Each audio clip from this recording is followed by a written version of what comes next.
such times about the people that we should not like to live without, and almost or entirely forget about ourselves. It's only then that we feel how closely our own lives are bound up with other people's, and in fact, how the center of our own lives is outside of ourselves, and how little we are separate entities. The "as though it were part of me" cliche is perfectly true, as I've often felt after hearing that one of my colleagues or pupils have been killed. I think it is a literal fact of nature that human life extends far beyond our physical existence. He goes on in this letter to say, I think the quintessential sense that a human being can have of the truth of what he's talking about is a mother who carries a child for 9 months. That "as though it were part of me" can't be any more true or any closer than that, right? This being is a part of you. And a mother nurtures and carries that being and then gives birth to that being, and there is a inarticulable, unspeakable connection between mother and child. But Bonhoeffer says, well, that might be the closest that we can get in terms of a human image of that. But there is this unspeakable relationality of us to each other, especially in the Christian church. My best way of understanding this is marriage and being in fatherhood. So for me, my identity now is I'm not Chad without Bethany. I'm just not. I'm not me without her desire for me and without her place in my life. And I'm also not me without Annabelle or without Daphne. As many of your parents know, you probably can understand this. So I think there's something very real and significant that we need to pay attention to here from Bonhoeffer, and so I just want to carry it on a little further. He understood human relationship in 3 ways. He said that human individuals, he defined us as being with one another. So for him, individuals are nothing without others.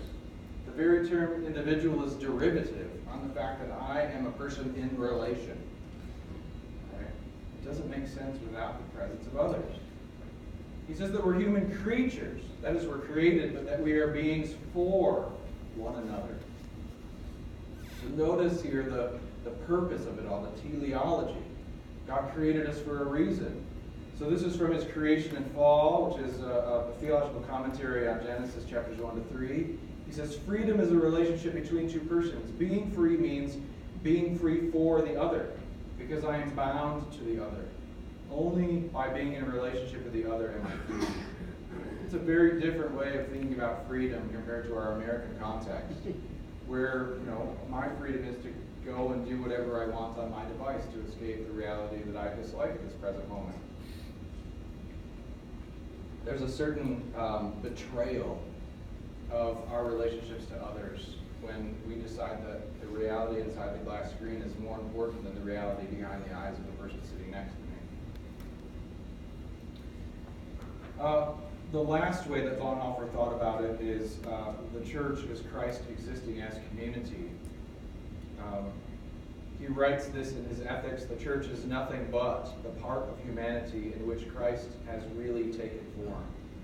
This is one of the other reasons that I love Bonhoeffer, because he makes what have been to me over the years deeply esoteric and somewhat ungraspable theological ideas, he makes them concrete.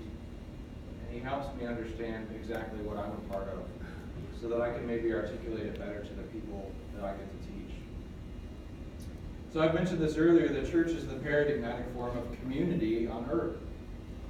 It, nevertheless, is admittedly failing, but we're striving to be the ideal community, right? This is Luther's sinner and saint.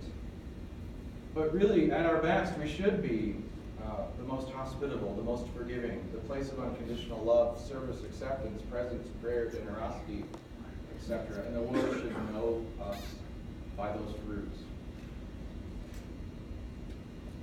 Bonhoeffer also understood human intimacy is radically possible only through knowledge of each other. So recall that analogy of the wardrobe and how humans are finite on the outside but infinite on the inside. Bonhoeffer's Life Together exhorts the